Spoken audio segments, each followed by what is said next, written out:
Good enough. Greetings, ladies and gentlemen. This is the Rock and Roll coming at you with my first weekly comic book live stream. The weather's basically going to work. During the day on Wednesdays, I go by comic books. Not all the ones that come out this week, but just some. And then I read them. And get on here and just talk about what happened in what happened, what I thought of them, so on and so forth. Because it's the first one, actually because it's the first month we're doing this, on some of the, excuse me, on some of these stories we will be having to do a little bit of catch up. So when we get to issues that require any catch up, we'll start off with a, here's what has happened, here's what happened in this issue, so on and so forth. Okay, so we're gonna kick things off with the Avengers Shards of Infinity one shot. This I'll be honest, I went into this expecting it to be a mini series leading up to what I presume is an event entitled Infinity, that's coming out soon, or an Infinity Stone related event. But it's actually a one-shot concerning Captain America, Black Widow, Black Panther, and Falcon going up against a terrorist organization known as Lunar, which, for those unaware, Lunar stands for, which is probably everyone, because this is the first time that ever appeared. Lunar stands for Life Under Natural Authoritarian Rule. Anyways, so beginning of the comic, Black Widow infiltrates the group, steals the shard of a cosmic cube that they've got, takes to the Avengers. They're using vibranium as well, so that's where Black Panther gets involved. And the four Avengers I mentioned then go after them, kick their asses, and stop them from taking out all the weapons on the world and taking over. So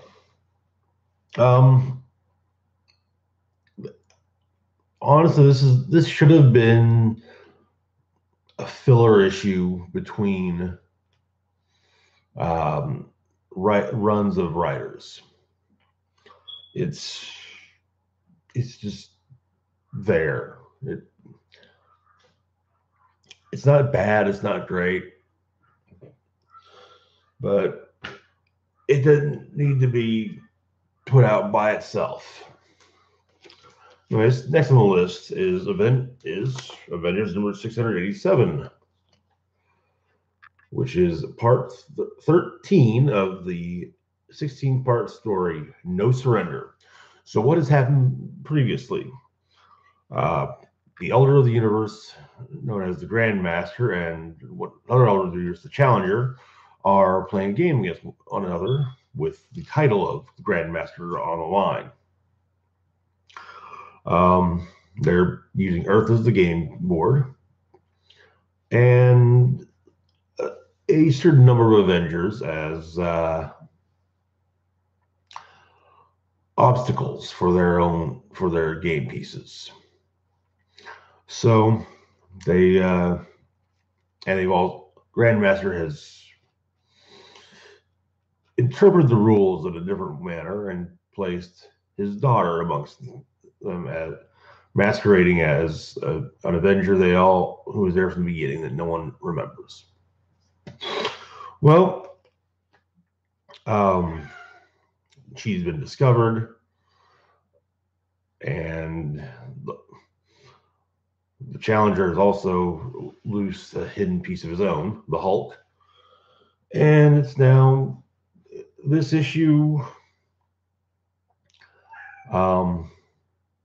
It's basically Grandmaster's daughter explaining to the Avengers what's going on, and Jarvis giving the Hulk a pep, or well, giving Bruce Banner a pep talk. Really, this series just kind of seems like it. The story just kind of seems like they're stretching out a story to actually get 16 issues in. Though I will admit that I am looking forward to reading the remaining 3 parts.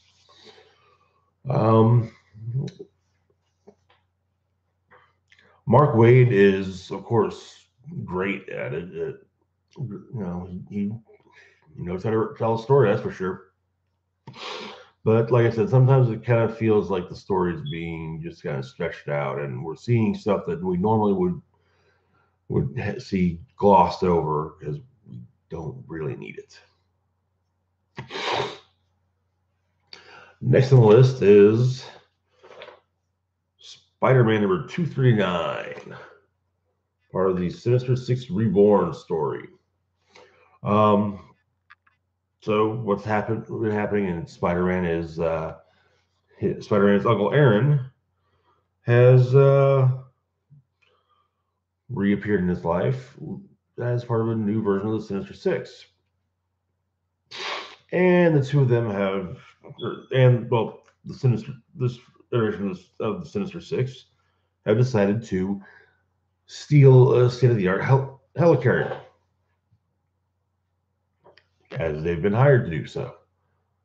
And they take it so in this issue, they take it to where it's heading, to where they're supposed to take it, Latveria.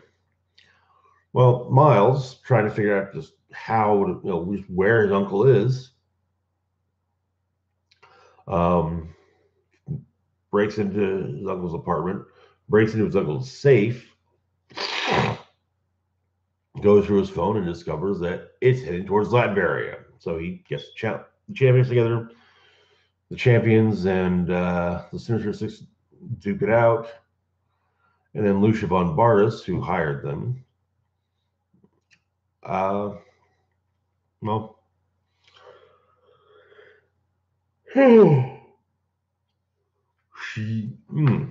damn, excuse me there.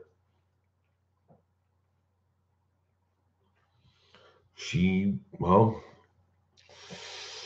has her revolutionary forces point their weapons at the champions, who have all but won the day. What will happen next issue? We'll find out. I have my guesses though. Next on the list,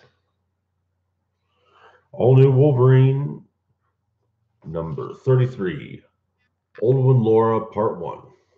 So, Old Woman Laura is obviously inspired quite a bit by the Old Man Logan story from Wolverine a few years back. However, in this, we learn that X-23 has since become Queen of Madripoor, and in fact, this is actually a rather peaceful future. There is only one threat to peace in the world: Latveria. I know, common thread, right? I actually thought this was rather neat. Also, we meet the president of the U.S. from this time period, and it's a grown-up version of Kamala Miss Marvel Khan. But the leader of the Joint Chiefs, former SHIELD director Maria Hill, and X-23, Wolverine, go to Latveria to rescue a friend of Laura's and to kill Dr. Doom. The issue ends. X-23's longtime sidekick Gabby, who's come along, has done something, and someone's coming. We don't yet know who, though. We'll find again. But it's a pretty neat issue. We get a look at this. They show just enough of the future of this version of Marvel Universe to whet the appetite. It was apparently a Doom World War that was actually a war fought with superheroes. Honestly, I'd like to read it. I'd like to read that as a comic book, as a miniseries. Let me see the Doom World War miniseries. That would be awesome. But so this is honestly the first issue of All New Wolverine that I've read, and so far I dig it. Next, moving on to Astonishing X-Men number 10, which is part 4 of, or yeah, part 4 of the A Man Called X storyline.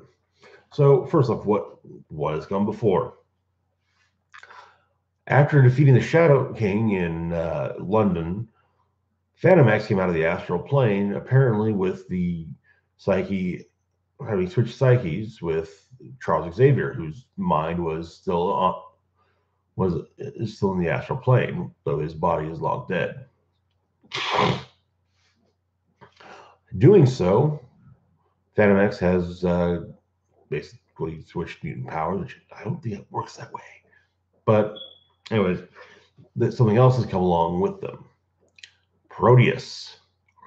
And so they first Psylocke and as he's on us now, X attempt to negotiate with Proteus. And in the middle of the negotiations, X decides negotiations are done, and he tries to kill Proteus. Proteus then tries to meld the two mutants together. Well, issue number 10, we get the Astonishing X-Men lineup going into Scotland to attack Proteus.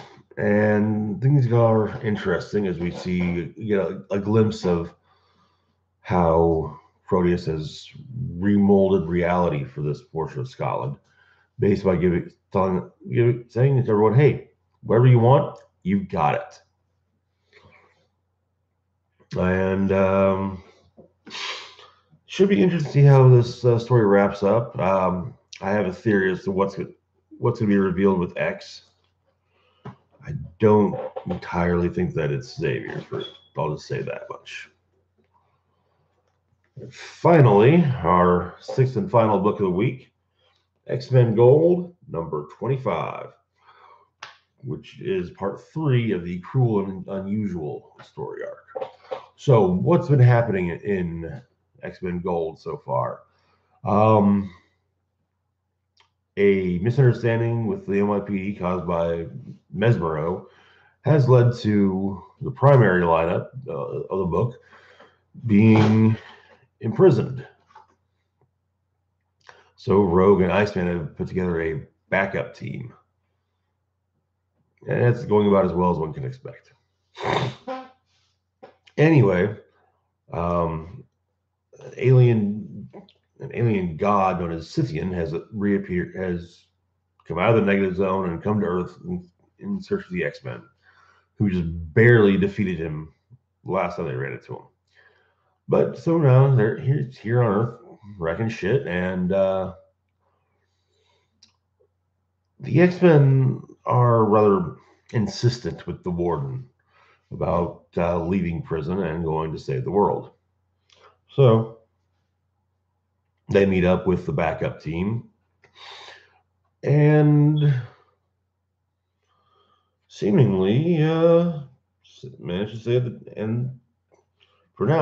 day. Though two former enemies of the X-Men are watching and are not happy with the fact that the X-Men did save the day, and a bit of legislation involving mutants has been tabled because of that. And that's it. And one reveals that their current evil plan is to use Colossus to destroy everyone who has an X gene. So anyway, it's kind of neat. One, I'm really liking X-Men Gold when it comes to the current crop of X-Men books. X-Men Gold is probably my favorite of the team books. Um, it's got a good solid lineup. Um, we've got well written stories and